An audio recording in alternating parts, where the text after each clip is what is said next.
Hello everyone, welcome to the session. आज की class में हम पढ़ने जा रहे हैं पंजाब स्कूल एजुकेशन बोर्ड की 6th क्लास की हिंदी की किताब पहली भाषा और उसका पहला पाठ प्रार्थना। ये एक कविता है और आज हम इसको डिटेल में समझेंगे, पर एक बार हम थोड़ा सा इसका जो सार है वो जान लेते हैं। तो चलिए मैं आपको बताती हूँ आपको इस कविता में क्या पढ़ने को मिलेगा। तो ये जो कविता है इसमें जो कवि है वो ईश्वर से दरखास्त करते हैं, हे ईश्वर तू हम सबका मालिक है, तू क्षमाशील है, माफ करने वाला है और हर एक की मन की बात को समझने वाला भी है। हम बच्चे ही तेरे ही गुणों को प्राप्त करें और अच्छे काम करें। तू ज्ञान रूपी ज्योति का भंडार है, हम तेरी दया को प्राप्त करें। तेरी का कृपा से हम उदार बने और अपने जीवन से पाप और अज्ञान को दूर करें। तू तेजवान है, महान है, तू हमें विद्या, विवेकशील और धैर्य प्रदान कर। तुम्हारी कृपा से हम देश के रक्षक वीर सपूत बने। हम निडर बने और अपने माता पिता तथा गुरुओं की सेवा करें। तू तो सब पर दया करने वाले हो, तुम हम पर भी दया करो और हमारे अज्ञान को मिटा दो। हम पढ़ लिख कर सदा संसार का कल्याण करें, इतना हमारी मदद करो। अब हम एक एक करके स्टैंजा पढ़ेंगे। ईश्वर तू है सबका स्वामी, क्षमा सिंधु तू अंतर्यामी। तेरे गुण पाए हम बच्चे, काम करें सब अच्छे अच्छे। अब इसमें जो कठिन शब्द है वो मैं आपको बता देती हूँ कौन कौन से हैं, ताकि आपके लिए आसानी हो जाए। जैसे इसमें जो शब्द है ईश्वर, ईश्वर का मतलब होता है परमात्मा। वैसे ही स्वामी का मतलब मालिक। अगला शब्द जो है वो दिया गया है सिंधु। सिंधु का मतलब समुद्र। ठीक है, हम कह सकते हैं सिंधु। और वैसे ही अगला शब्द है अंतर्यामी। कहने का मतलब हृदय में रहने वाला, या आप कह सकते हैं जो सब कुछ जानता है।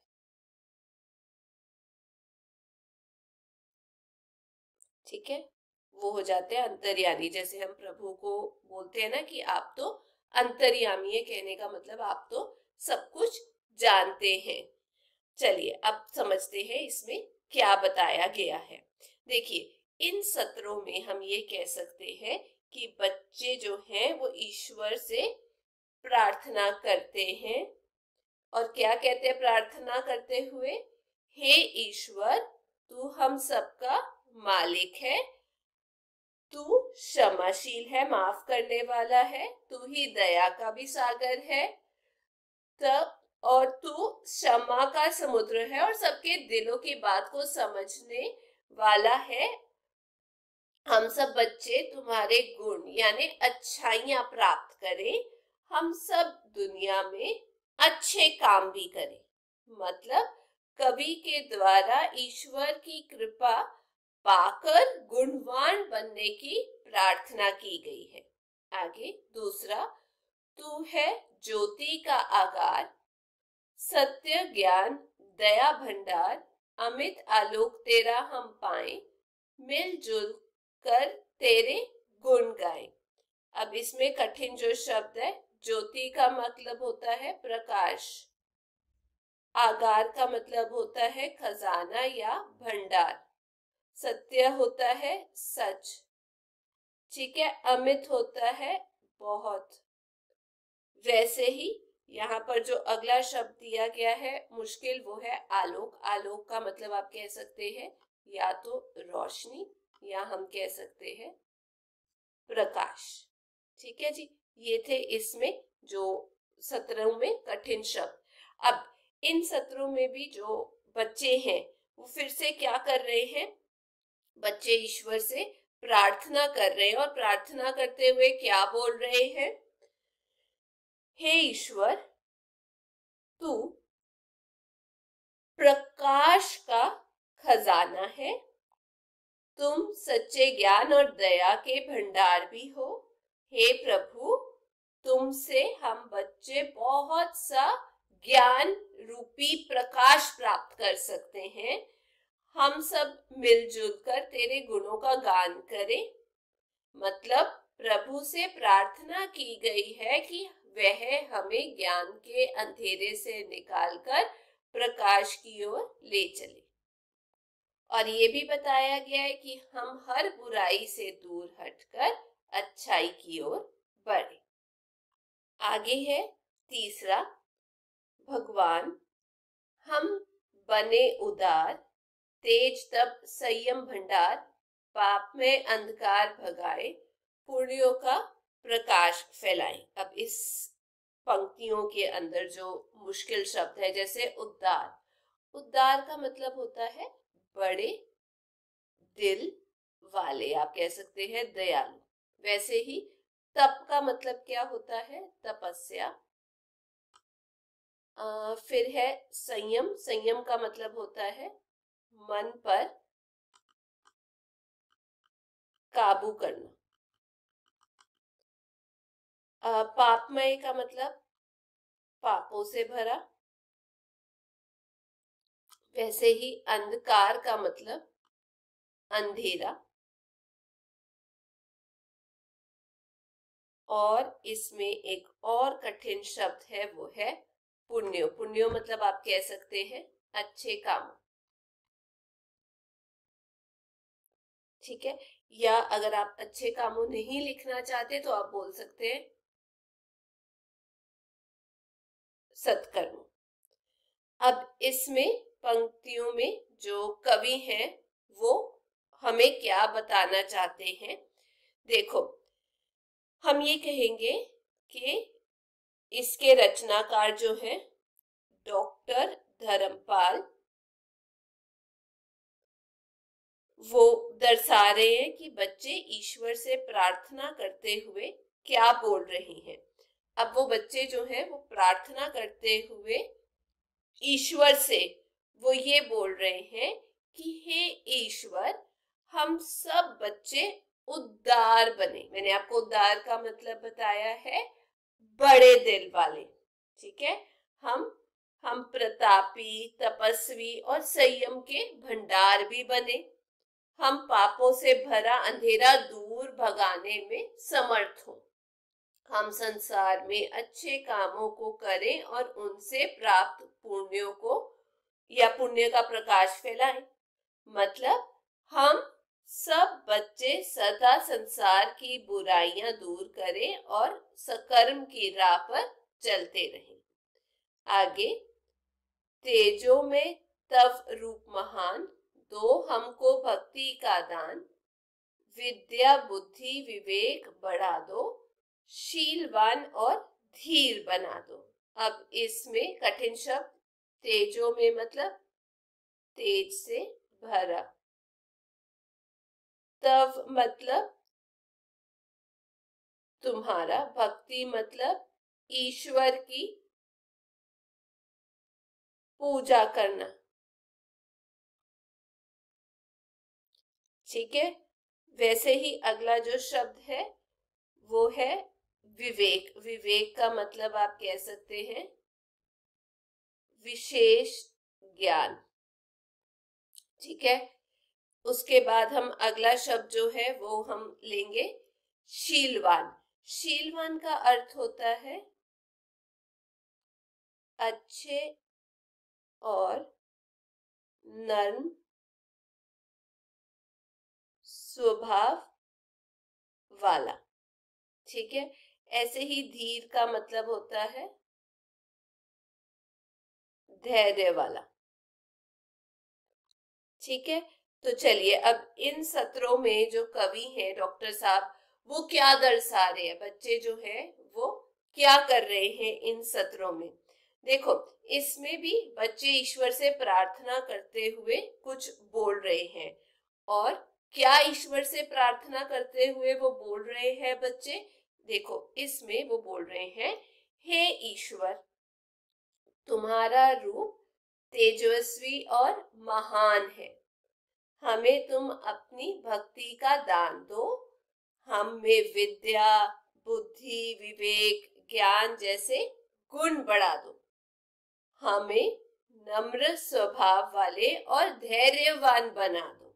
मतलब बच्चे प्रभु की कृपा से पढ़ लिख कर गुणवान बनना चाहते हैं।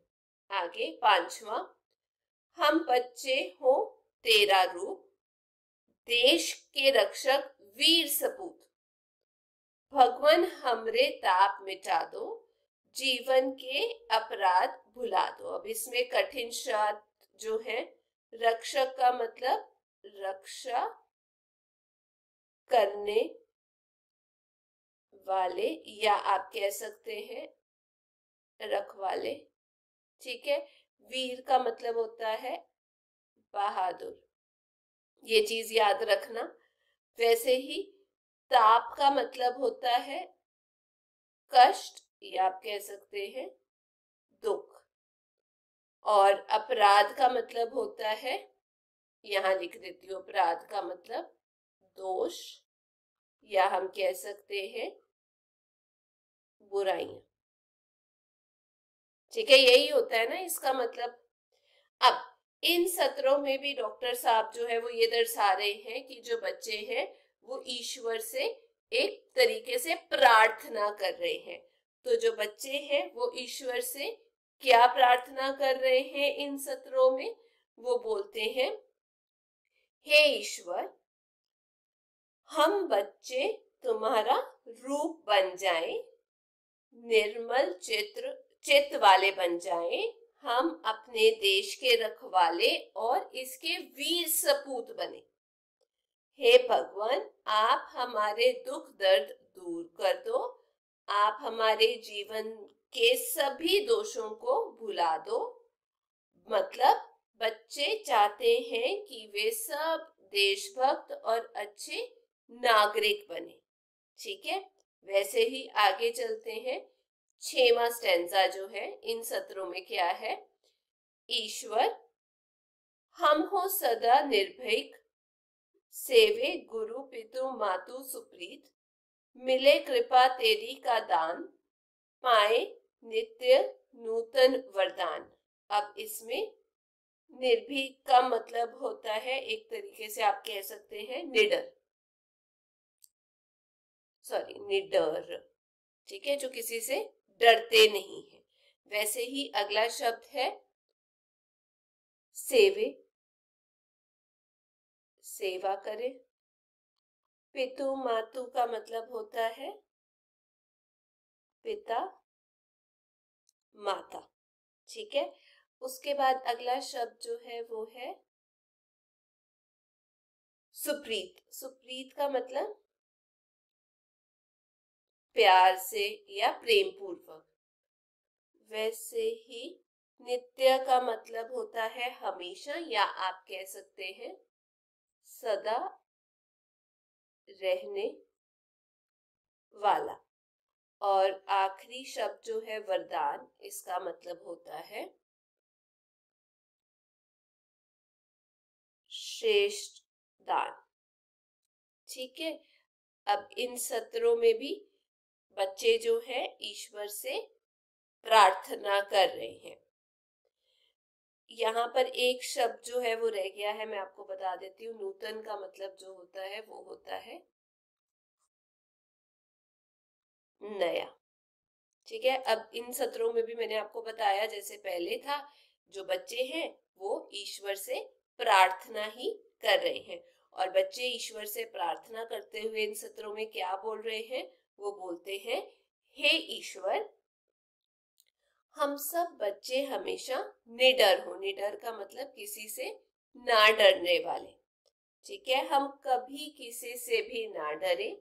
हम सब गुरुजनों, माता पिता की प्रेम पूर्वक सेवा करें।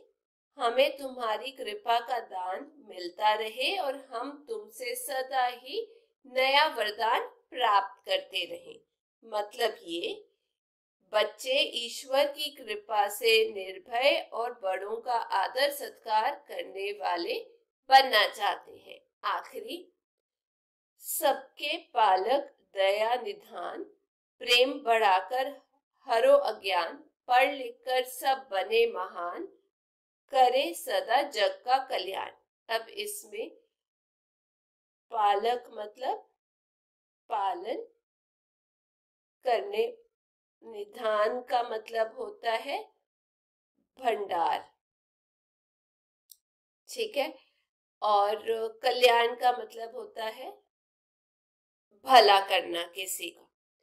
अब इसमें बच्चे फिर से ईश्वर से प्रार्थना करते हुए क्या कह रहे हैं, वो कहते हैं कि हे दया के भंडार परमात्मा, तुम सबका पालन करने वाले हो, हम सब में आपसी प्रेम भाव बढ़ाकर हमारा अज्ञान दूर कर दो, हम सब बच्चे पढ़ लिख कर महान बने और हमेशा संसार का भला करें। मतलब ये बच्चे चाहते हैं कि सब मिलजुल कर रहें और दुनिया का भला करते रहें। तो ये था आज की कविता। मैं उम्मीद करती हूँ आपको ये समझ आ गया होगा। यदि वीडियो अच्छी लगी तो चैनल को लाइक शेयर सब्सक्राइब जरूर कीजिएगा। हम फिर मिलेंगे। Till then take care, bye bye.